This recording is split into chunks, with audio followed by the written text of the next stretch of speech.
Tidak ada orang bangkrut gara-gara sedekah. Yang bangkrut karena hobi ngutang. Yang bangkrut karena judi online. Sekarang yang banyak rumah tangga orang Islam rusak gara-gara online. Anaknya game online, suaminya judi online, istrinya pinjam online, anak mantunya belanja online. Akhirnya berakhir pada kebangkrutan. Kenapa banyak orang ngutang? Bukan karena tidak ada rezeki dari Allah, tapi gaya hidup kita yang melebihi rezeki dari Allah. Maksudnya apa? Bu bapak, kita bisa ngutang karena selera hidup.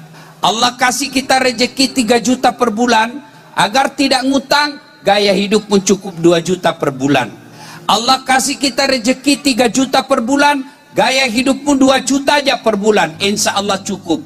Tapi yang membuat kita ngutang, rezeki dari Allah 3 juta, gaya hidupnya 2 juta. Akhirnya pinjam online, akhirnya ngutang kiri kanan. Dan pada saat ada utang, maka biasanya orang yang banyak utangnya jadi pembohong. Biasanya yang banyak utangnya memutuskan silaturahmi. Kenapa? Dia menghindar terhadap orang yang punya duit.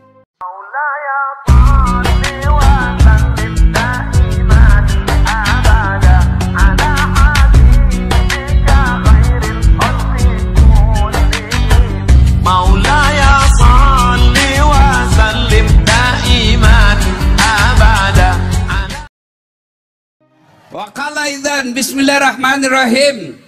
Ya ayyuhalladzina amanu taqullaha haqqa tuqatih wa la tamutunna illa wa antum muslimun. Wahai orang-orang yang beriman, bertakwalah kalian kepada Allah dengan sebenar-benarnya takwa, dan janganlah kalian mati kecuali dalam keadaan beragama Islam. Ayat ini Jumat dibacakan khatib. Ibu-ibu masih ingat COVID 3 tahun lalu? Itu kan ada perintah dari Pak Camat, pakai masker, jaga jarak, pakai masker, tiap hari diumumkan. Kenapa? Waktu itu pakai masker penting. Ayat ini Jumat dibacakan, berarti ayat ini penting dan rasa-rasanya susah diterima akal. Jangan kamu mati, berarti mati kau yang ngatur. Woi, jangan mati ya. Berarti mati mau-mau. Padahal mati, mau atau tidak, tiba saatnya pasti mati. Orang kaya, orang miskin, raja-raja, rakyat biasa, gondrong.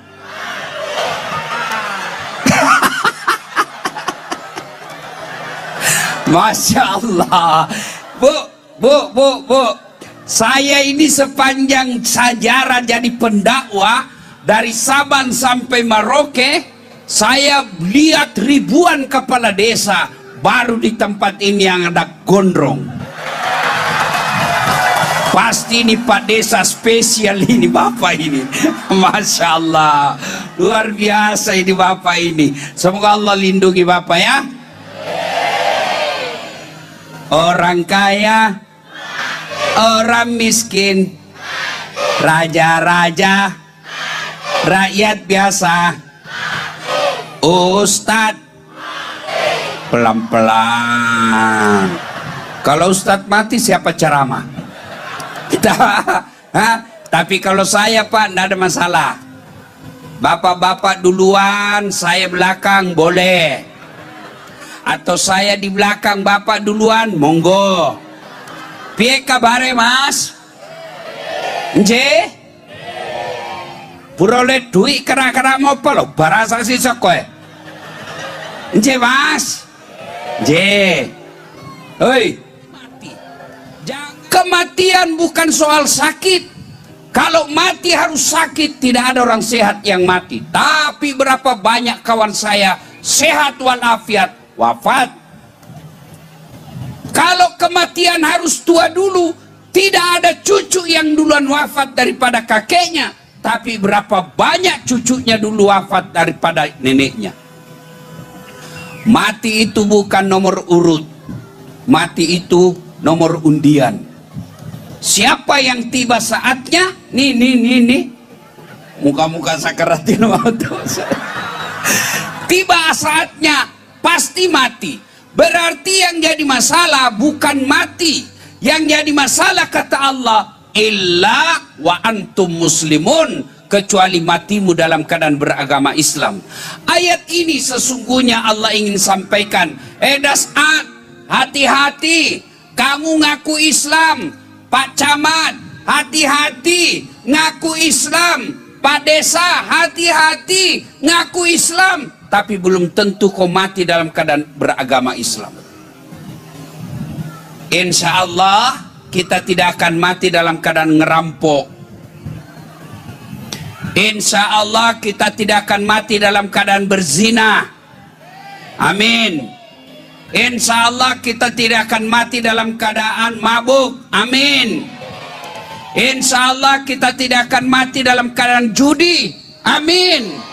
Tapi yang bisa membuat kita mati kafir, hubbi aklil haram, suka memakan barang haram. Satu di antaranya menerima uang serangan fajar ketika pemilu yang lalu. Kau ketawa baru kau semua pelakunya. Ibu, ada yang sudah terlanjur terima serangan fajar? Ada. Kata Nabi hanya dua solusinya. Satu, kembalikan. Jadi yang sudah terima uangnya caleg, kasih kembali, terutama yang tidak terpilih. Kalau sudah habis Ustaz, solusinya yang kedua, hanya api neraka yang bisa mencucinya. Bu, Ibu, kalau terima uang 500.000 kaya tidak? Kaya tidak? Bapak-bapak menolak uang 500.000 miskin tidak? Miskin tidak? Tidak. Namun yang pasti 500.000 menentukan masa depan Kutai Kartanegara. Bapak kalau terima sogo, ibu menerima sogo, itu maknanya kamu tutup masa depan anakmu bisa jadi pemimpin. Kenapa? Karena hanya orang kaya yang bisa jadi pemimpin. Kalau kau terima duit 700.000, itu artinya kau tutup masa depan anakmu supaya bisa jadi anggota DPR. Kenapa? Hanya bisa yang bisa punya duit yang bisa jadi anggota DPR sekarang. Maka ibu bapak, bulan 11 yang akan datang akan ada pemilu. Akan ada pemilihan kepala daerah. Jangan kau pilih dia karena kau disogok.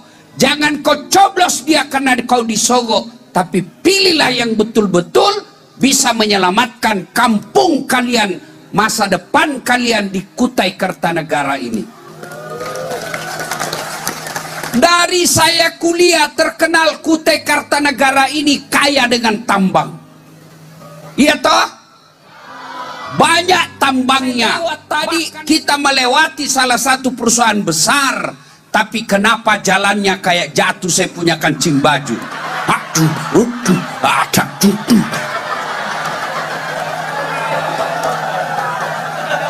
Kenapa? Karena itu kalian semua mau disogok. Bahkan saya lewat tadi, kalau kau tolak orang-orang yang mau sogok kamu, maka terpilih pemimpin yang memikirkan rakyatnya dan hanya takut kepada Allah. Maka saudaraku, saya cinta kalian karena Allah, saya sayang kalian karena Allah. Jangan gara-gara 300.000, gara-gara 500.000 kau gadaikan akidahmu dan kau bisa berdampak kepada hancurnya masa depan negara, hancurnya masa depan kampungmu, dan suramnya masa depan akhirat kelak. Ibu-ibu bisa tolak serangan fajar? Kenapa cuma 20? Bisa tolak serangan fajar? Bapak-bapak bisa tolak serangan fajar? Ya Allah, dengarlah janji hambamu. Kalau dia ingkar janji di bulan 11 kelak, buat hidupnya sengsara dunia akhirat. Mulai cemas ini ibu-ibu. Saudara, Bapak Ibu, cintai negaramu. Salah satu caranya, pilih pemimpin bukan karena kalian disogok. Anda tidak akan bangkrut kalau menolak 300.000. Bapak Ibu tidak akan mati kalau menolak 300.000. Tapi kalau kau tolak 300.000, insya Allah 5, 10 tahun, 20 tahun yang akan datang, Kutai Kartanegara akan makmur karena Allah titipkan banyak tambang di tempat ini. Pertama, oleh-oleh.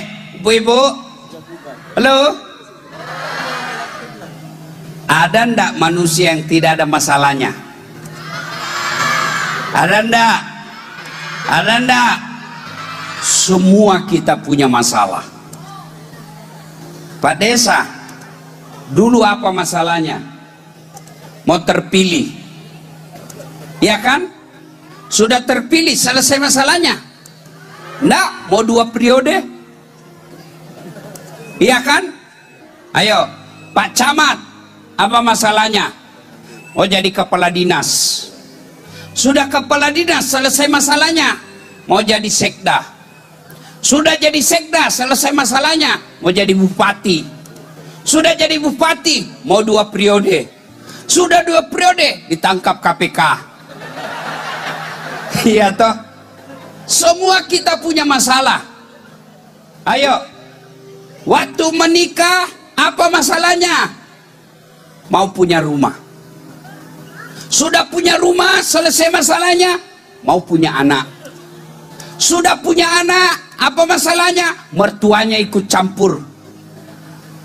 Ada orang sudah menikah, mertuanya baik, apa masalahnya? Tidak punya anak. Bertahun-tahun menikah, tidak punya anak, ada rumahnya, mertuanya baik, mobilnya ada. Tapi apa masalahnya? Tidak punya keturunan. Ada keturunan, rumah baik, mertua baik, apa masalahnya? Suaminya selingkuh. Iya toh ibu? Ibu-ibu, Pak, istri cantik kau kira bukan masalah? Masalah kalau istri cantik. Kenapa? Digoda orang, Pak. Apalagi kalau suaminya jelek, lebih masalah lagi. Berarti bagus kalau jelek istri, Ustaz. Jelek istri dihina tetangga, kita lagi malu jalan sama dia. Ada kawinan, duluan aja dek, nanti saya menyusul. Sampai di gedung, mana kau bang? Nggak jadi dek, saya menceret. Istri jelek, masalah. Istri cantik, masalah. Ayo. Semua kita punya masalah. Maka oleh-oleh pertama, ketika ada masalah, Allah tidak perintahkan kamu jadi anggota dewan dulu. Allah tidak perintahkan kamu jadi gubernur dulu. Allah tidak perintahkan kau kaya dulu. Allah cuma minta 2 kali ketika ada masalahmu. Ista'inu bisabri wassalah. Sabar, perbaiki sholatmu. Maka begitu ada masalah dalam hidupmu, dalam rumah tangga, dalam pekerjaan, dalam bisnis, begitu ada masalahmu, tidak usah cari kambing hitam. Lebih baik periksa. Oh, salat saya belum beres. Saya sholat Ustaz. Betul kau sholat, tapi bukan ingat Allah. Apa yang kau ingat? Motor yang kau lupa kuncinya. Wih, melengket kuncinya. Allahu Akbar. Sami'allahu. Maka begitu ada masalah, perbaiki sholat. Itu aja. Ibu-ibu, hei, hei, saya sholat Ustaz, tapi ibu tidak ikhlas, tidak serius. Kenapa Ustaz? Ada yang tanya saya, Ustaz, boleh tidak sholat tidak pakai BH? Kenapa ibu? Dia bilang panas. Ya boleh, tapi itu menunjukkan kamu tidak serius. Mana kalau kau ruku?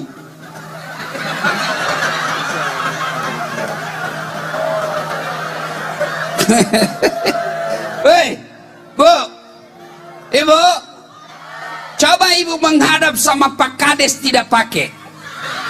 Dia tempelin kau istrinya. Hai, keluar kau. Iya toh? Saya sholat Ustaz. Betul kau sholat, tapi main-main. Allah. Wah. Kamu. Ihdinas. Sholat. Masa sholat sampai garuk-garuk pantat? Allahu Akbar. Allahu Akbar. Kau ketawa karena kau bayangkan dirimu kan? Bapak-bapak, begitu masalahmu bertumpuk, pasti kau tidak sholat. Adik-adik, kalau kau mau sukses, sholat aja pelihara. Kalau sholatmu baik, insya Allah Allah atur rezekimu. Artinya, kecil buat Allah jadikan kalian kaya.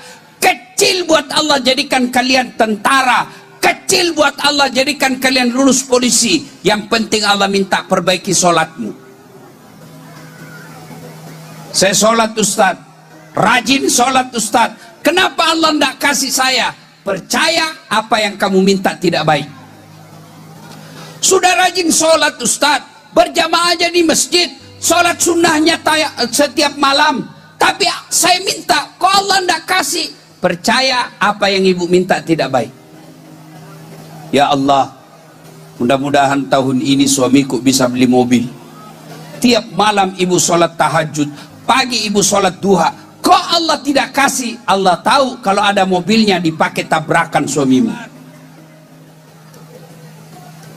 Tuan-tuan yang saya hormati, ketika ajal menjemput, yang pertama diperiksa bukan puasa. Yang pertama diperiksa bukan haji. Yang pertama diperiksa bukan zakat. Pertama diperiksa sholat. Siapa yang mendaki dunia akhiratnya selamat? Sholat. Oleh-oleh yang kedua, sabar sholat. Yang kedua, perbanyak bersolawat. Allah perintah puasa, Allah tidak puasa. Allah perintah haji, Allah tidak haji. Allah perintah bayar zakat, Allah tidak menunaikan bayar zakat. Tapi Allah perintah kita selawat. Dengar firman Allah. Bismillahirrahmanirrahim. Innallaha wa malaikatahu yusalluna 'alan nabi. Ya ayyuhalladzina amanu sallu 'alaihi wa sallimu taslima. Bersalawat dengan sebaik-baik solawat. Maka tidaklah pantas bersalawat kepada Nabi sambil merokok. Salatullah. Tidak pantas, karena Quran mengajarkan bersalawat dengan sebaik-baik sikap. Tidaklah pantas kalian bersalawat sambil makan.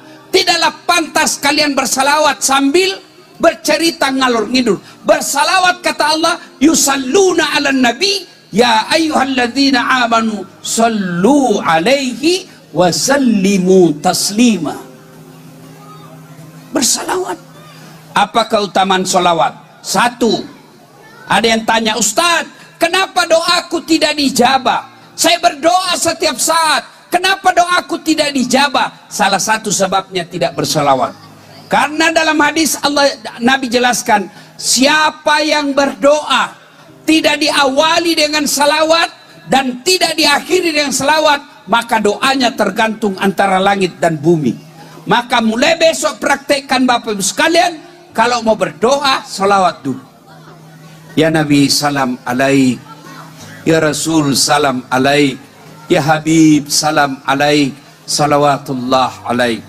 Boleh ibu sambil sahdu, ya Nabi salam alaika, ya Rasul salam, salam alaika, ya Habib salam alaika, salawatullah alaika, Saya kalau di Sulawesi, saya salawat begini, jamaah semua ikut.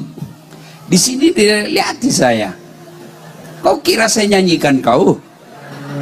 Seolah-olah ada Nabi di depan kita, kita jabat tangannya, ya Nabi salam alaik, ya Rasul salam alaik, sambil ibu curhat.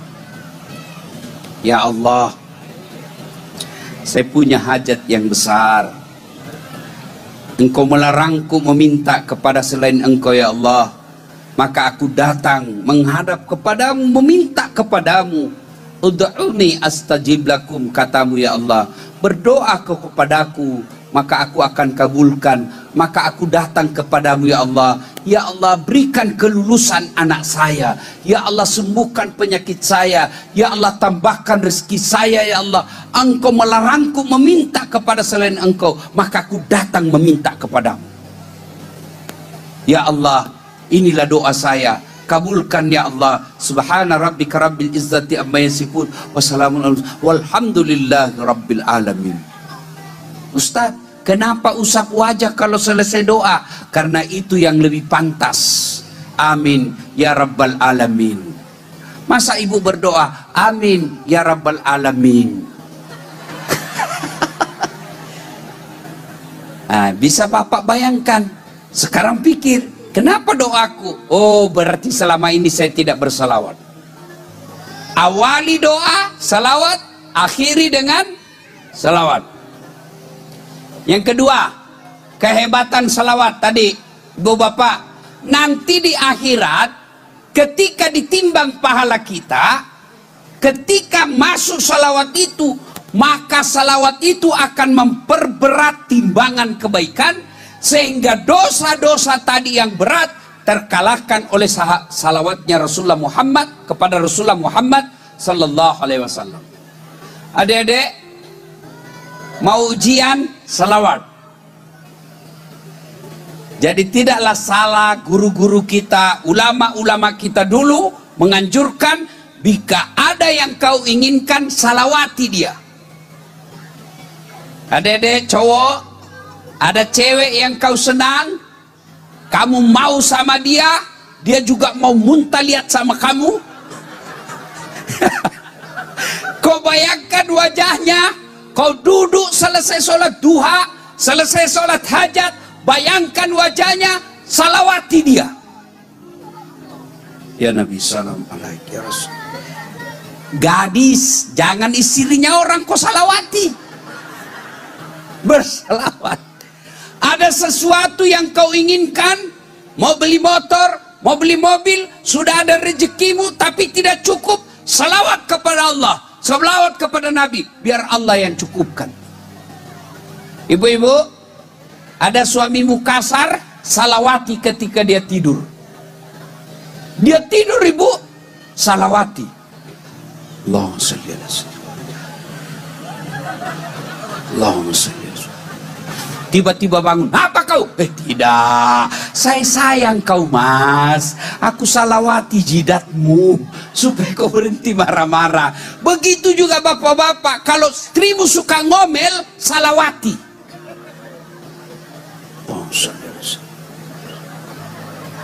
Ibu-ibu jangan juga suka ngomel. Anjurkan sholat, kiatkan salawat seperti ini. Jangan lupa sadarkan masyarakat kita untuk sedekah. Kenapa sedekah Ustaz? Kata Nabi, siapa yang mau dipanjangkan umurnya, dimurahkan rezekinya, dan dia tertolak dari bala bencana, maka hendaklah dia bersedekah. Sedekahlah. Ibu-ibu, saya mau tanya, ibu-ibu senang mantu yang pelit atau dermawan? Senang yang pelit atau dermawan? Oh, bapak-bapak senang tetangga yang pelit atau dermawan? Senang yang pelit atau dermawan? Senang teman yang pelit atau dermawan?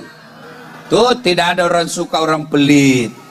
Bahkan orang pelit sekalipun tidak suka sama orang pelit. Dia bilang, tidak usah kau ke rumahnya, pelit. Padahal dia juga pelit. Maka bersedekahlah. Ustaz, tapi kan saya miskin. Sedekah tidak mesti sama sedekahnya orang kaya dengan orang miskin. Kalau sedekahnya orang kaya barangkali sekali bersedekah dia beri makan 100 orang. Tapi kita yang miskin sedekah Jumat berkah besok 2 bungkus nasi bungkus, bawa ke masjid, kasih Pak Imam, kasih khatib, lalu berdoa, ya Allah tambahkan rezekiku, mudah-mudahan Jumat yang akan datang saya bisa bawa 5 bungkus. Tidak ada orang bangkrut gara-gara sedekah. Yang bangkrut karena hobi ngutang, yang bangkrut karena judi online. Sekarang yang banyak rumah tangga orang Islam rusak gara-gara online. Anaknya game online, suaminya judi online, istrinya pinjam online, anak mantunya belanja online. Akhirnya berakhir pada kebangkrutan. Kenapa banyak orang ngutang? Bukan karena tidak ada rezeki dari Allah, tapi gaya hidup kita yang melebihi rezeki dari Allah. Maksudnya apa? Bu Bapak, kita bisa ngutang karena selera hidup. Allah kasih kita rezeki 3 juta per bulan, agar tidak ngutang, gaya hidup pun cukup 2 juta per bulan. Allah kasih kita rezeki 3 juta per bulan, gaya hidup pun 2 juta aja per bulan, insya Allah cukup. Tapi yang membuat kita ngutang, rezeki dari Allah 3 juta, gaya hidupnya 2 juta. Akhirnya pinjam online, akhirnya ngutang kiri kanan. Dan pada saat ada utang, maka biasanya orang yang banyak utangnya jadi pembohong. Biasanya yang banyak utangnya memutuskan silaturahmi. Kenapa? Dia menghindar terhadap orang yang punya duit. Ibu bapak saudara-saudara sekalian. Dan yang terakhir, saudara-saudaraku sekalian, menjelang pilkada, jangan berpecah belah gara-gara beda pilihan. Jangan berpecah belah gara-gara beda pilihan. Jangan dengar janji-janji kampanye yang bisa menghasut. Saudara-saudaraku para calon bupati, jangan bodoh-bodohi masyarakat dengan janji-janji yang tidak bisa kalian lakukan. Kepada tim sukses, jangan memecah belah masyarakat kita, karena kalau sudah putus persaudaraan susah lagi menyambungkan. Oleh karena itu pesan terakhir kita ini, hadapi pemilu ini dengan tetap berpegang kepada firman Allah, wa'tasimu bihablillahi jami'an wa la tafarraqu. Berpegang teguhlah engkau kepada tali persaudaraan agama Allah dan janganlah engkau bercerai-berai. Pilihan boleh beda, tapi jangan bercerai-berai. Pilihan boleh tidak sama, tapi jangan bermusuhan. Ibu bapak saudara-saudara sekalian, masih ingat pemilu 2019? Ibu-ibu masih ingat pemilu 2019? Masih? Siapa calonnya yang bertanding waktu itu? Calon presiden, siapa? Siapa? Bapak Joko Widodo dengan Bapak Prabowo. Siapa yang menang? Bapak Joko Widodo. Siapa menterinya? Prabowo. Bertengkar, satu paket. Jangan lihat tim sukses. Kalau tim sukses saling menyerang, wajar dia mau jadi menteri.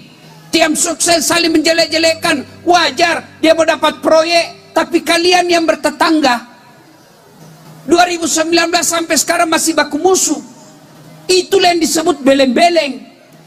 Kamu tidak dapat apa-apa. Apalagi pilkada yang akan datang. Silahkan pilih calonmu, tapi jangan saling menyerang. Silahkan jagokan jagoanmu, tapi jangan jelek-jelekkan calon orang lain. Tetap pegang, wa'tasimu bihablillahi jami'an wa la tafarraqu. Sekarang ibu-ibu ditanya sama anaknya, "Mak, kenapa tahun lahirnya Nabi disebut tahun gajah?" Apa dia bilang mamanya? Karena bukan tahun kambing, anak. Ayo, dulu ibu-ibu kita memperkenalkan sejarah Nabi dengan cara apa? Lagu. Pada zaman dahulu kala, pada zaman jahiliyah, Saya tanya ibu saya, kenapa zaman jahiliyah mak? Dia lanjut, lahirlah seorang rasul yang terakhir dan mulia. Siapa nabi terakhir mak? Nabi Muhammad namanya. Ibunya Siti Aminah ibunya. Bapaknya Abdullah nama ayahnya.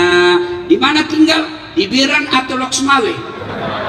Madinah tempat tinggalnya. Terus setelah dewasa diangkat menjadi rasul. Siapa yang angkat? PLT gubernur atau wali kota? Oleh Allah yang kuasa. Allah itu siapa mak? Kapolda gubernur, pencipta alam semesta. Itu ibu-ibu lagunya begitu dulu. Sekarang lagunya ibu-ibu apa? Yo ayo, beleng-beleng.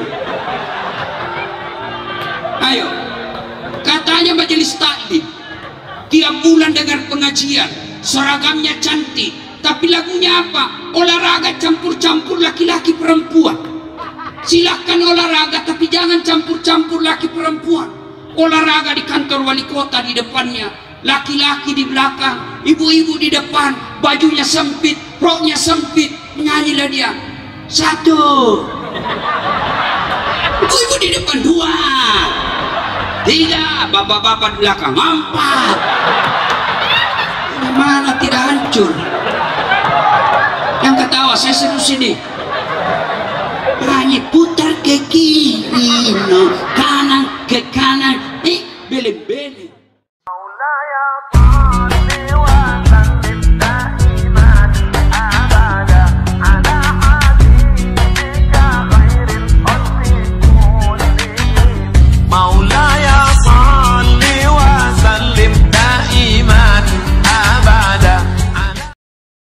Bapak, saudara-saudara sekalian, teristimewa yang kita hormati, Bapak PLT Gubernur yang saya muliakan, Bapak Wali Kota dan Wakil Wali Kota yang saya hormati, tuan-tuan guru alim ulama yang insya Allah dimuliakan dan dirahmati oleh Allah Subhanahu wa Ta'ala. Saya lihat-lihat itu, saya bilang, Pak Wali, kenapa tidak ada fotonya Pak Gubernur? Beliau jawab, Ustadz, kalau ada fotonya gubernur hancur kita. Kenapa? Langsung kita jelek kalau ada gubernur di situ. Karena gubernur ini gagah dan tinggi. Oh, saya bilang, oh begitu, pantas ya. Saya bilang, untung kalau ada gubernur di situ langsung jelek kita bertiga, Pak. Saya mau tanya, ibu-ibu, siapa nama anak bungsunya Nabi? Saya kasih hadiah. Ayo, nih, bapak-bapak polisi, berapa anaknya Nabi?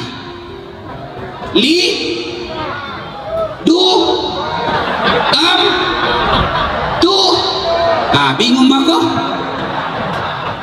Ayo, nomor punggungnya Ronaldo kita tahu, nomor punggung Lionel Messi kita hafal. Begitu siapa nama anaknya Nabi kita tidak tahu, berapa anaknya Nabi kita tidak paham. Maka inilah tujuannya maulid.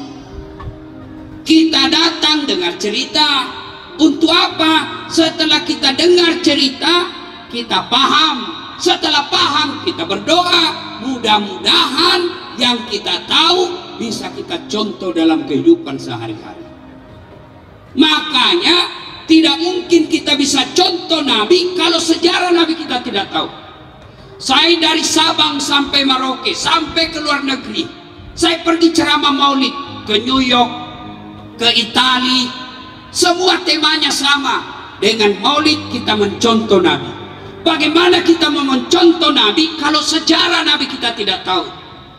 Dulu nenek-nenek kita, bapak kita cepat sekali perkenalkan Nabi kepada kita. Nah, kalau kau makan jangan pakai tangan kiri karena Nabi pakai tangan kanan. Nah, kalau kau tidur jangan tendang kiblat karena Nabi tidak menendang kiblat. Nah, kalau kau kencing jangan kencing berdiri karena Nabi jongkok. Nak, kalau kau masuk masjid kaki kanan dulu, karena itu sunnah Nabi. Itu dulu. Sekarang ibu-ibu ditanya sama anaknya, Mak, kenapa tahun lahirnya Nabi disebut tahun gajah? Apa dia bilang mamanya? Karena bukan tahun kambing, anak. Ayo, dulu ibu-ibu kita memperkenalkan sejarah Nabi dengan cara apa? Lagu. Pada zaman dahulu kala, pada zaman jahiliyah. Saya tanya ibu saya, kenapa zaman jahiliyah, Mak? Dia lanjut, lahirlah seorang rasul yang terakhir dan mulia. Siapa Nabi terakhir, Mak? Nabi Muhammad namanya. Ibunya Siti Aminah ibunya. Bapaknya Abdullah nama ayahnya. Di mana tinggal? Di Biran atau Loksmawe? Madinah tempat tinggalnya. Terus setelah dewasa diangkat menjadi rasul. Siapa yang angkat? PLT gubernur atau wali kota? Oleh Allah yang kuasa. Allah itu siapa, Mak? Kapolda atau gubernur? Pencipta alam semesta. Itu ibu-ibu lagunya begitu dulu. Sekarang lagunya ibu-ibu apa? Yo ayo, yo ayo, beleng-beleng. Ayo, katanya majelis taklim tiap bulan dengan pengajian, seragamnya cantik, tapi lagunya apa? Olahraga campur-campur laki-laki perempuan. Silahkan olahraga, tapi jangan campur-campur laki perempuan. Olahraga di kantor wali kota di depannya, laki-laki di belakang, ibu-ibu di depan, bajunya sempit, roknya sempit, menyanyilah dia. 1, ibu-ibu di depan 2, 3, bapak-bapak di belakang 4. Mana tidak hancur? Yang ketawa saya seru sini. Nyanyi putar ke kiri, no, kanan ke kanan, beleng-beleng. Kalau cinta sama Nabi, ya perkenalkanlah lagu-lagu Nabi. Isra Mi'raj, ibu-ibu kita dulu menyanyi 27 Rajab Nabi Muhammad diisrakan dari Masjidil Haram ke Masjidil Aqsa. Itu lagu-lagu ibu dulu. Pulang suaminya, apa lagunya? Bila kamu di sisiku, hati rasa syahdu. Sekarang ibu-ibu pulang lagi suaminya apa? Lalai, panggil aku si Jamai. Abang jarang pulang, aku jarang dibelai. Nah, ini tujuannya maulid. Maka saudara-saudara sekalian, mohon maaf, saya bukan mengintervensi warga Aceh. Saudara-saudara yang tidak maulid, silahkan. Saudara-saudara yang tidak mau Isra Mi'raj, silahkan. Saudara-saudara yang tidak mau tahlilan, silahkan. Tapi tolong hargai juga saudaramu yang mau maulid. Kamu tidak mau Isra Mi'raj, silahkan. Tapi tolong jangan kau tuduh orang yang maulid dan Isra Mi'raj sesat.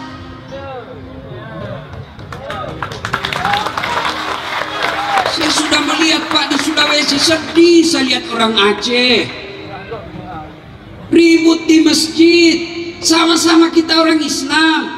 Apa Bapak tidak belajar dari GAM dulu?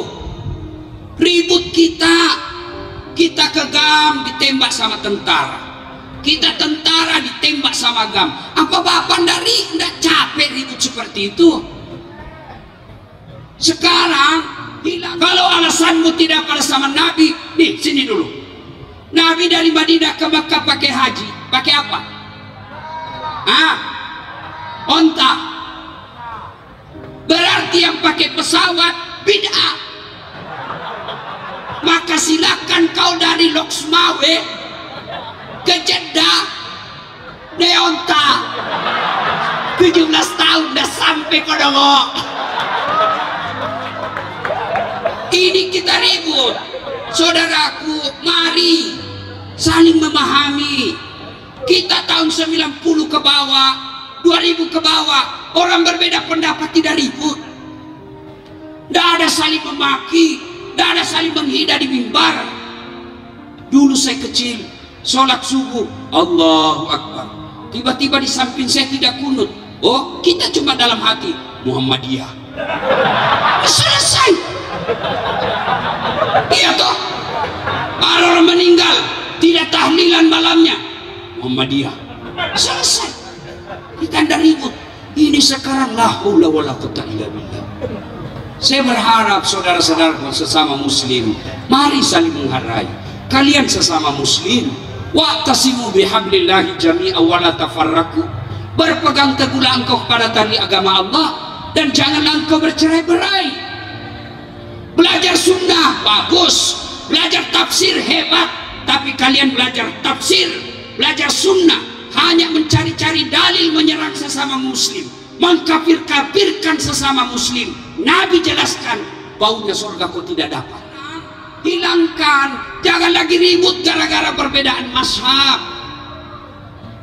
Yang mau maulid silahkan, yang tidak mau maulid silahkan. Ini sekarang ada anak muda baru belajar agama 3 bulan, itu pun melalui YouTube. Baru 2 menit habis kuotanya. Semua masuk neraka. Nenekmu punya neraka. Kayak dia saja panitia hari kiamat. Kayaknya ini gampang. Neraka jadi cerita semua, Pak. Bid'ah jabat tangan tidak ada pada zaman Nabi. Bid'ah doa bersama tidak ada pada zaman Nabi. Maulid tidak ada pada zaman Nabi. Sini dulu. Kalau kau bilang tidak ada pada zaman Nabi, bid'ah, bid'ah, sesat, sesat, masuk neraka. Sini kau. Kau ceramah jangan pakai mic. Kenapa tidak ada mic pada zaman Nabi?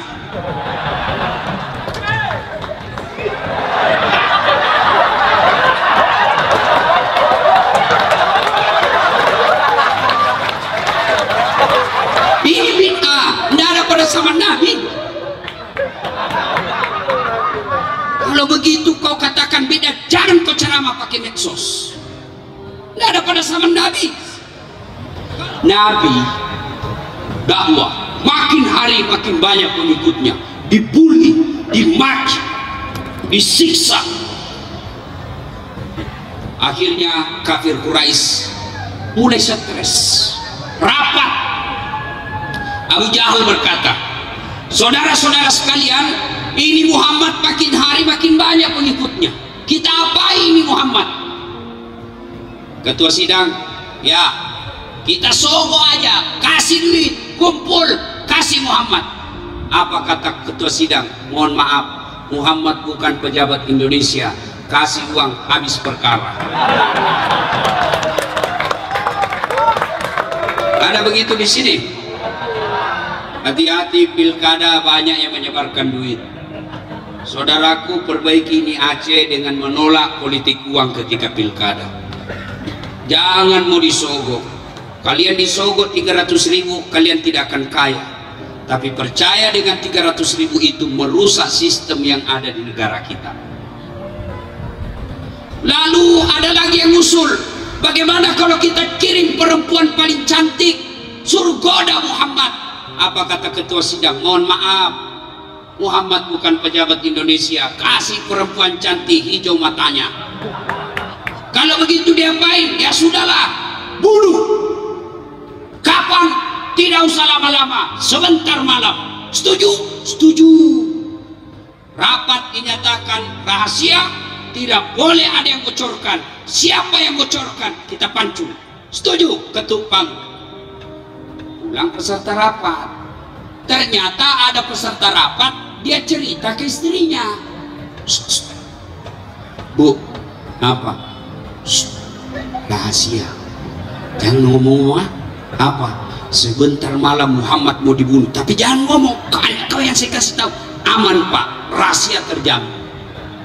Beberapa saat kemudian ini ibu pergi pasar, ketemu temannya sama-sama ibu-ibu. Apa? Rahasia, jangan ngomong-ngomong. Apa? Muhammad sebentar malam mau dibunuh, rahasia, jangan ngomong-ngomong. Siap, tidak akan bocor. Yon sudah dikasih tahu, dia pergi tetangganya. Rahasia, jangan ngomong-ngomong, hanya kau sih kasih tahu. Akhirnya awalnya jangan ngomong-ngomong, satu Mekah yang tahu. Gara-gara apa? Ember bocor ibu-ibu. Ternyata dari dulu Pak, perempuan tidak boleh dikasih tahu rahasia negara. Kenapa? Pasti bocor. Maka Bapak Gubernur, wali kota kalau mau bikin SK pengangkatan, jangan kasih tahu istri, biasa bocor. Akhirnya tersiar. Ternyata Nabi juga tahu. Dari siapa? Jibril. Muhammad, hati-hati, sebentar malam akan ada penyerangan. Maka rumah Nabi dikepung. Dalam hadis dijelaskan, begitu rapatnya pengepungan rumah Nabi, kucing pun kalau lewat pasti nampak. Allah perintahkan kepada malaikat Jibril, Jibril, kuperintahkan Muhammad untuk membaca ayat ini. Ada yang tahu ayat apa? Ada? Surah apa? Surah apa? Yasin, ayat 9. Apa ayatnya? Bismillahirrahmanirrahim. Wa ja'alna min baini aydihim sadda wa min halfihim fa'aghshaynahum fahum la yubsirun. Seolah-olah Allah katakan, depan mereka, belakang mereka, samping kiri kanan mereka ada dinding, sehingga Nabi lewat tidak ada yang bisa melihat. Seolah-olah matanya ini semua kafir-kafir Quraisy hipnotis, tidak ada yang lihat. Inilah ayat yang dia baca mahasiswa saya kalau ada rahasia polisi lalu lintas. Begitu ada sweeping, wih, rahasia, dia singgah, dia baca itu ayat. Bismillah. Waja'alna min baini aydihim saddan wa min khalfihim saddan fa'aghshaynahum fahum la yubsirun. Bismillah. Lewat, ditilang. Ternyata ini polisi, hafal juga ini ayat. Dia datang ke saya, Ustadz ini bohong-bohong. Kenapa kau tuduh bohong? Saya baca itu ayat Ustadz, terus saya ditilang. Kenapa bisa? Saya tidak pakai helm. Bukan ayat yang salah, kau yang beleng-beleng. Pasti kau dilihat polisi, itu polisi juga hafal itu ayat. Ini juga yang dipakai bapak-bapak yang suka pulang malam, berharap tidak didapat sama istrinya. Begitu masuk langsung ditempel, pak. Ibu tahu laba-laba? Bahasa Acehnya laba-laba spider. Wah, ini spider, laba-laba bikin sarang di mulut buah. Sarang laba-laba. Bapak Ibu pernah lihat sarang laba-laba? Pernah lihat sarang laba-laba? Rapuh. Sarang laba-laba simpan di atasnya ballpoint saja pasti koyak, robek itu sarang laba-laba. Tapi apa terjadi? Sarang laba-laba yang rapuh bisa mengalahkan pasukan khususnya Abu Jahal dan Abu Lahab. Apa kata Abu Jahal? Tidak mungkin ada manusia di dalam. Kalau ada Muhammad pasti koyak ini sarang laba-laba. Ngintip lagi Abu Jahal, terbang burung merpati, lalu berkata, tidak mungkin ada Muhammad, tidak mungkin. Kenapa? Kalau ada manusia dalam pasti ini tidak mengeram, ini burung di dalam. Pergi mereka. Alhamdulillah, Nabi selamat, sejahtera sampai ke Madinah. Hikmah kedua dari Maulid ini, saudaraku, tidak ada satupun manusia yang tidak ada masalahnya di dunia ini. Nabi punya masalah. Apa masalah kita? Ibu-ibu coba lihat. Ada di sini yang tidak ada masalah? Ada? Semua muka-muka penuh masalah. Coba lihat. Apa masalah anak mahasiswa dulu? Mau lulus. Sudah lulus, selesai masalahnya? Tidak, mendaftar pegawai negeri sekarang. Sudah daftar, selesai masalahnya, mau lulus. Sudah lulus, selesai masalahnya, jadi pegawai negeri. Selesai masalahnya, belum, mau jadi kepala bagian. Sudah jadi kepala bagian, selesai masalahnya, belum, mau jadi kepala dinas. Sudah jadi kepala dinas, selesai masalahnya, tidak, mau jadi sekda. Sudah jadi sekda, selesai masalahnya, tidak, mau jadi wali kota. Sudah wali kota, selesai masalahnya, belum, mau 2 periode. Iya toh? Sudah 2 periode, selesai masalahnya, belum, mau jadi gubernur. Sudah jadi gubernur, selesai masalahnya, belum, ditangkap KPK. Tidak ada orang tidak ada masalahnya, semua punya masalah. Nih, ayo, Bapak polisi, banyak masalahnya. Apa masalahnya polisi? Tidak pernah benar.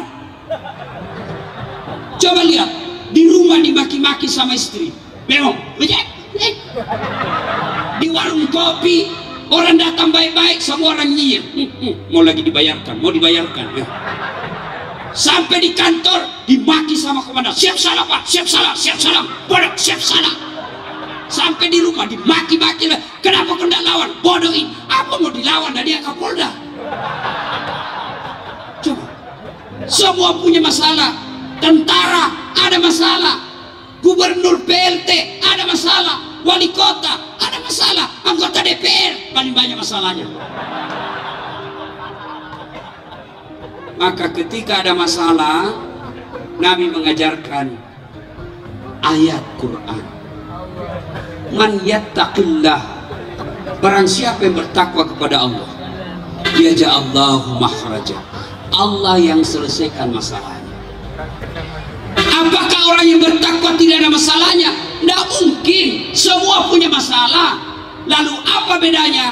Kalau orang yang bertakwa ada masalahnya, bukan dia yang selesaikan masalahnya, tapi Allah Subhanahu wa Ta'ala.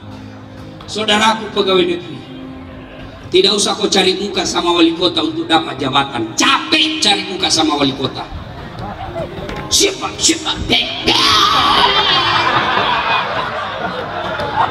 ada juga itu pegawai kalau ketemu wali kotanya kayak tidak punya harga dirinya. Iya Pak, dan siapa belem-belem. Wali kota senang sama kamu, kalau istrinya tidak senang, tidak jalan urusan. Ayo, maka yang baik kalian kerja saja dengan baik, tawakal ilallah. Bapak-bapak polisi, tidak usah cari muka sama Kapolresmu, capek. Datang Kapolres baru cari muka lagi, datang lagi cari muka lagi, capek cari muka. Ketika Nabi Isra Mi'raj, ada manusia, tangannya manusia, kakinya manusia, perutnya manusia, tapi mukanya ular. Nabi bertanya, ya Jibril, siapa itu? Jibril menjawab, itu umatmu yang suka cari muka ketika hidup di dunia. Ini di kantor wali kota dan gubernur yang banyak. Biasa yang banyak begini kontraktor, cari-cari muka. Pak Wali, Pak Gubernur, percayalah Pak, Bapak yang mengelilingi Bapak tidak semua niatnya baik. Percaya itu.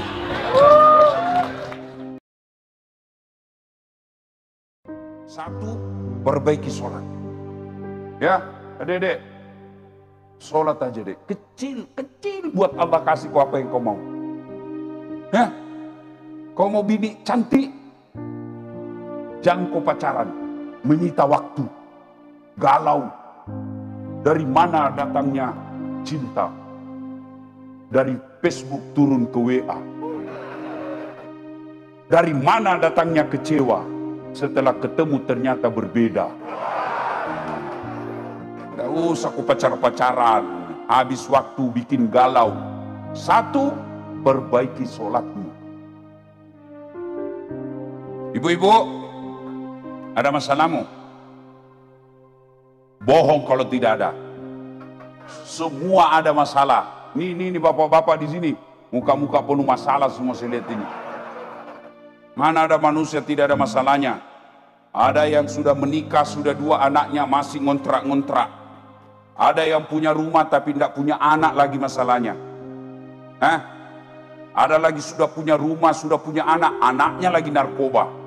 Nggak narkoba anaknya, rumahnya ada, hartanya ada, tapi apa masalahnya? Suaminya selingkuh, istrinya membalas.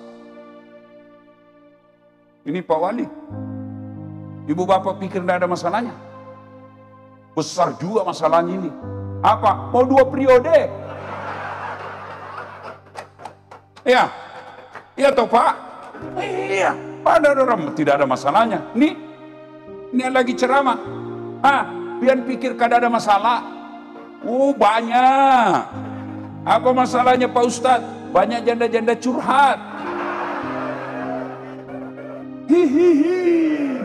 Ustadz, suami saya meninggal. Adakah doa-doa penenang jiwa Ustadz? Rasanya saya mau hancur Ustadz. Ku kasihlah doa-doa penenang jiwa. Lama-lama dia bilang, Ustadz, maukah Ustadz menjadi imam dalam hidupku? Mohon maaf, saya bukan imam Bu, saya penceramah.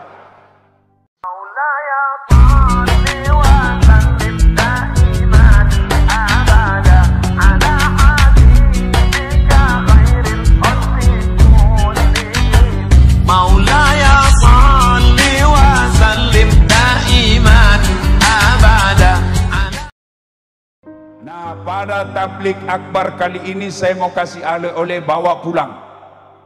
Pian sabarataan, saya kasih hadiah bawa pulang ke rumahmu. Hadiah pertama, jaga sholat. Biar kau rajin tadarus, rajin habsi, pengajian tiap bulan. Tapi kalau kau tidak sholat, tidak ada gunanya semua itu amal. Sholat. Kalau sholat kecil buat Allah lunasi utangmu. Kalau kau sholat kecil buat Allah sembuhkan penyakitmu. Adakah yang mustahil di sisi Allah? Kecil ini dunia bagi Allah. Yang penting dekati Allah. Cara dekati Allah, sempurnakan sholatmu. Nih ibu-ibu paling banyak tidak sholat kalau ada pengantin. Masya Allah, mukanya dia dempul. Kuning, coklat, abu-abu, biru, krem, kayak orang sudah tabrak tiang listrik. Bu, jangan gara-gara pengantin pian kada salat. Apa susahnya sholat, saudaraku? Apa susahnya sholat? Haji perlu puluhan juta kau tinggalkan keluargamu 1 bulan. Ngantri bertahun-tahun. Di kampung saya 35 tahun baru bisa antri, dapat antriannya. Sholat kapan saja kau mau bisa. Apalagi puasa 1 hari kamu lapar, 30 hari kau tahan. Zakat perlu modal. Sholat yang penting ada kemauan. Saya tidak hafal bacaan sholat Ustadz. Jangan putus asa. Kalau kau baru tobat hari ini, besok tidak ada bacaan salat kau hafal, kau datang ke masjid berjamaah. Kalau imam sudah baca, kamu diam, sah. Biar tidak ada kamu baca, sah. Siapa yang wakili bacaanmu? Imam. Maka sholat. Dia kaya Ustaz, jadi dia tidak sholat. Demi Allah, adakah yang kalah kayanya Nabi Sulaiman alaihissalam? Nabi Sulaiman pekarangan rumahnya kerikilnya emas. Ada enggak bubuhan Banjar kerikil ke rumahnya emas? Ada? Kada ada. Paling orang Bugis kalau kaya giginya dikasih emas. Ya. Ustadz, dia sakit Ustadz. Adakah sakitnya Nabi Ayub alaihissalam? Ayub alaihissalam seluruh anggota tubuhnya dimakan ulat, tapi beliau tetap sujud beribadah kepada Allah. Kamu baru sakit influenza, sariawan, ndak sholat. Kalau kau sariawan, ya sholat sariawan lah kau. Allah, Allah, ya kenapa? Allah tahu kau lagi sholat, lagi sakit. Ya, Ustaz, dia cakap Ustaz, gagah, selebriti. Adakah yang gagah Nabi Yusuf alaihissalam? Yusuf alaihissalam manusia paling gagah diciptakan Allah di muka bumi, tapi beliau tetap sujud beribadah kepada Allah. Dia pejabat Ustaz, ada kala jabatannya Rasulullah Muhammad SAW. Beliau adalah penghulu para nabi. Beliau adalah kekasih Allah. Diharamkan nabi yang lain masuk surga sebelum beliau lebih awal. Tapi beliau tetap sujud beribadah kepada Allah. Tapi kalau orang kaya, pejabat, selebriti terkenal, cakep, tidak sholat, orang masih maklum. Ya wajar, dia kaya. Apa aja dia mau dia bisa beli. Terkenal, satu Indonesia kenal dia. Tinggi jabatannya, wajar. Tapi kalau kamu sudah pengangguran, tidak terkenal, miskin, ngontrak-ngontrak, istrimu jelek, suamimu gendut, mulutmu busuk, bau kalepaknya, kau tidak sholat lagi. Ah, ini orang manusia paling sial di dunia. Sholat saudara-saudara. Kecil buat Allah lunasi utangmu. Allah cuma minta kau sholat. Ibu-ibu, hei, bisa ndak perempuan hamil ndak pernah disentuh laki-laki? Ndak mungkin. Kalau Allah yang mau kecil. Siapa? Siti Maryam, wanita suci, tidak pernah disentuh laki-laki, hamil melahirkan Isa alaihissalam.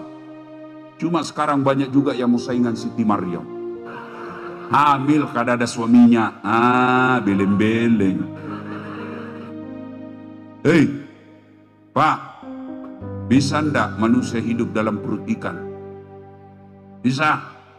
Bisa. Kalau saya ikan masuk dalam perutku.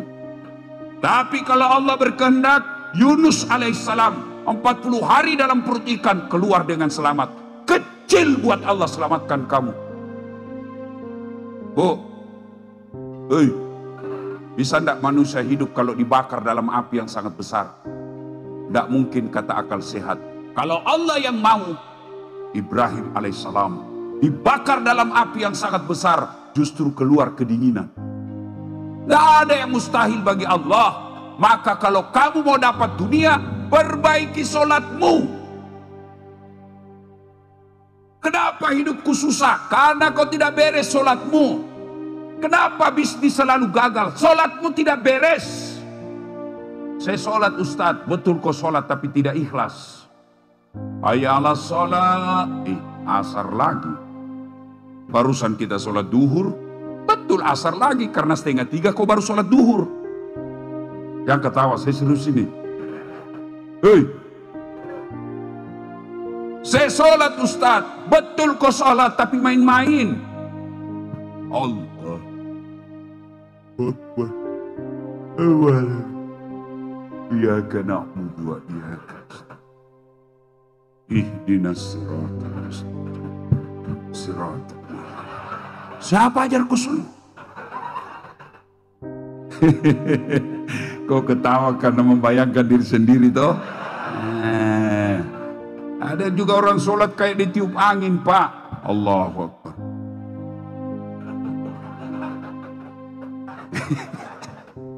Allahu Akbar.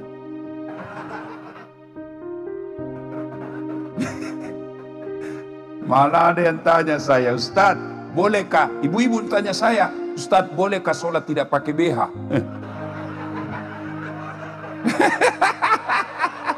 Kau pernah tidak pakai BH toh? Boleh sah sholatmu, tapi bagaimana itu kondisinya ya? Tak lempar-lempar. Allahu Akbar.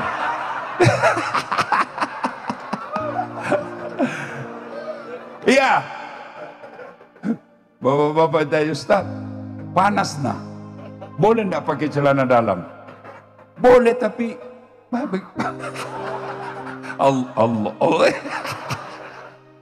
kepencet.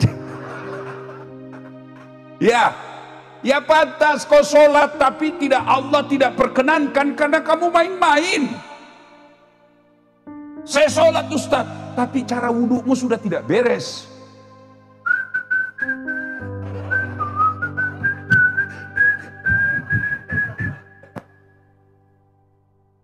Mungkin kita anggap remeh, tapi itulah penyebab hidupmu susah. Perbaiki sholat. Kecil buat Allah. Kecil. Allah perbaiki sholatmu saja. Allah, kau perbaiki sholat. Ibu, Pak, adik-adik nih. Kamu tahu enggak apa artinya itu hayya alal falah? Hayya alal falah, apa artinya? secara sederhana diartikan, sini kau, hayya 'alal falah, sini kau, sini. Saya kasih kau ini apa yang kamu mau. Itu artinya hayya 'alal falah. Allah minta kau datang ke sini, hayya 'alal falah, sini kamu, sini. Tapi apa jawaban kita? Tunggu. Lagi meeting. Tunggu, lagi ada pembeli. Coba ini, ada wali kota di sini. Pak Wali ada ajudan? Ada. Pak Wali kira-kira mana ajudanmu? Mana? Kalau Pak Wali panggil ajudan, tuh Pak Wali panggil ajudan, ajudan! Itu ajudan biar lagi duduk makan kacang. Langsung bilang, siap Pak Wali. Langsung itu. Ya toh Pak? Ada ndak ajudan dipanggil? Ajudan!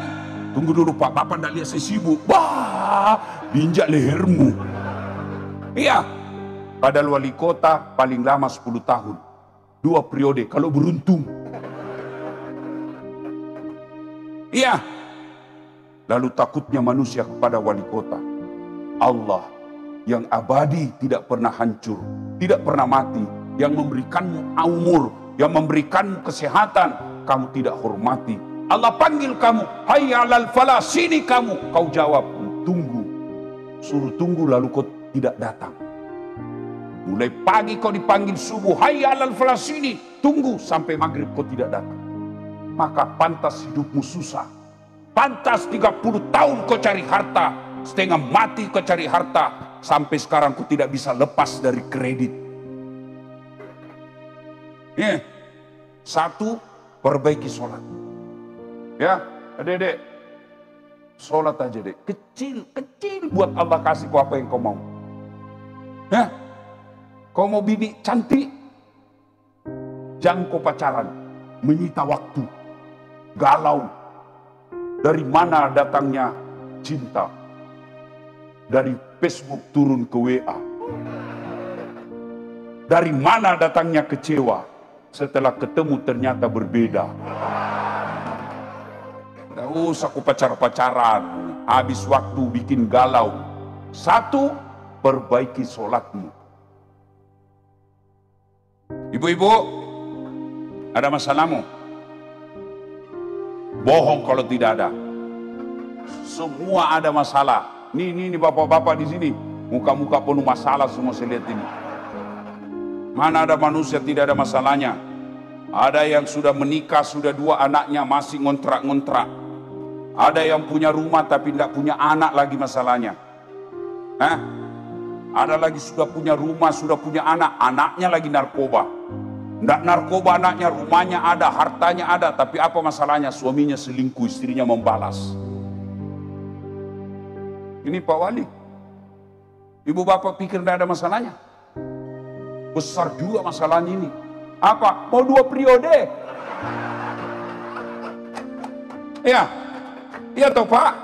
Iya. Ada orang tidak ada masalahnya. Ini yang lagi ceramah. Biar pikir kada ada masalah. Banyak. Apa masalahnya Pak Ustadz? Banyak janda-janda curhat. Ustadz, suami saya meninggal. Adakah doa-doa penenang jiwa Ustadz? Rasanya saya mau hancur Ustadz. Ku kasihlah doa-doa penenang jiwa. Lama-lama dia bilang, Ustadz, maukah Ustadz menjadi imam dalam hidupku? Mohon maaf, saya bukan imam Bu, saya penceramah. Salatullah ala toha, salatullah ala yasin. Ustadz, kalau orang tidak sholat apa sih bahayanya? 1, buka Al-Quran surah Al-Hajj ayat 47. 1 kali kau tinggalkan sholat, Allah menghukummu 1 hari di neraka. Tahu yang namanya 1 hari di neraka? 1000 tahun dunia. Jadi kalau ibu tidak sholat subuh tadi, 1 hari kau diparkir di neraka. Berapa namanya 1 hari Ustaz? 1000 tahun dunia. Jadi kalau 5 kali sehari semalam, 5000 tahun kau dibakar api neraka. Tahu panasnya api neraka? Kata Nabi, diletakkan kerikilnya neraka di kakinya, saking panasnya mendidih sampai ke otaknya. Itu yang paling ringan. 2. Kata Nabi, batas antara kekafiran dan keislamanmu adalah sholat. Ketika kau tidak sholat, kau kafir di hadapan Allah. Kamu tidak sholat, kafir di hadapan Allah. Tidak puasa, masih Islam. Tidak haji, masih Islam. Tidak bayar zakat, masih Islam. Tapi ketika kau tidak sholat, kau kafir di hadapan Allah. Batas kekafiranmu sholat. Ketika kau tidak sholat, kau kafir. Bahkan Imam Syafi'i menghukuminya, orang yang tidak sholat dan meninggal, jangan kau sholati jenazahnya. Maka saudaraku sholat. 3. Suatu kali Nabi lagi kumpul dengan sahabat. Tiba-tiba datang, ya Rasulullah, di kampung saya tidak ada yang sholati jenazahnya. Kata Nabi, berdosa satu kampung itu. Kok mereka tidak sholati?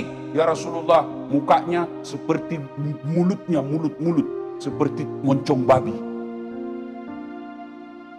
Wajahnya manusia, matanya, tapi mulutnya seperti moncong babi.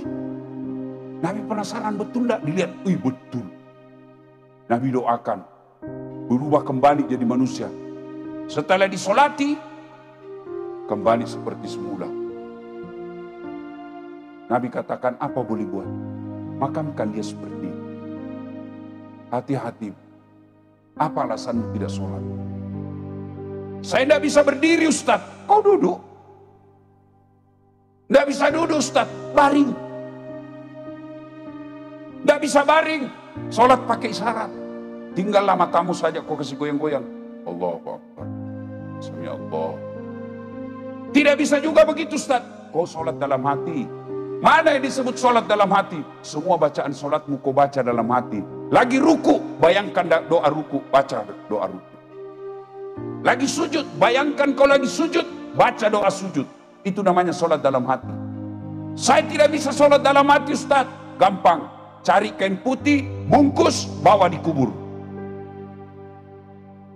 Saudara, adik-adikku yang masih belajar, kecil bagi Allah kasih kau sarjana. Dengar itu gelarnya tadi Pak Ustadz. Banyak betul kan? 5 gelar saya Pak. Doktor 2. Jarang orang bisa doktor 2. Kecil buat Allah.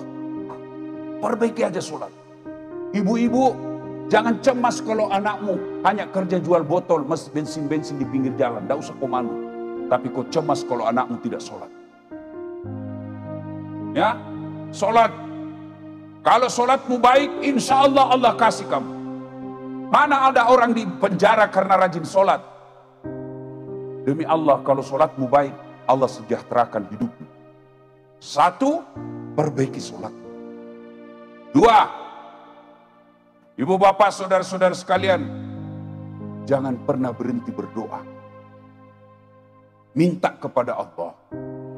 Doa kecil buat Allah kasih kamu apa yang kau mau. Selesai sholat, kau berdoa.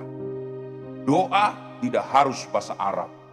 Doa tidak harus seperti apa dalam Quran. Tidak. Kata Nabi, berdoalah engkau seperti bahasa sehari-hari. Bu, mau saya ajarkan doa punya anak soleh? Mau Ibu? Nah ini, ikut ya, saya ajarkan doanya Bu ya. Bismillahirrahmanirrahim. Allahumma barik lana bima razaqtana. Obat doa makan itu Ibu. Kenapa Ibu ikut? Karena Ibu tidak tahu artinya. Maka berdoa tidak harus pakai bahasa Arab.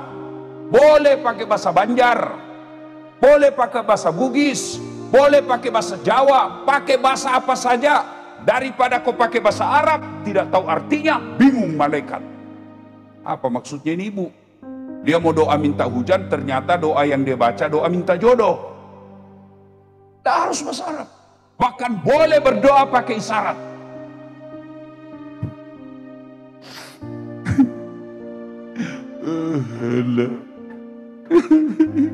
Oh malaikat, oh baru kawin lagi suaminya. Doa. Berdoa. Saya sudah berdoa Ustaz. Kenapa Allah tidak kasih? Berarti yang kamu minta tidak baik. Ya Allah, mudah-mudahan tahun ini bisa beli rumah. Allah tahu kalau ada rumahmu, kamu sombong dan tidak mau lagi ke masjid, tidak pernah lagi datang majelis. Ya Allah, berikan saya mobil. Allah tahu kalau ada mobilmu kau tabrakan. Sehingga Allah sampaikan, lebih saya kasih kau kesehatan, tidak usah saya kasih kau mobil.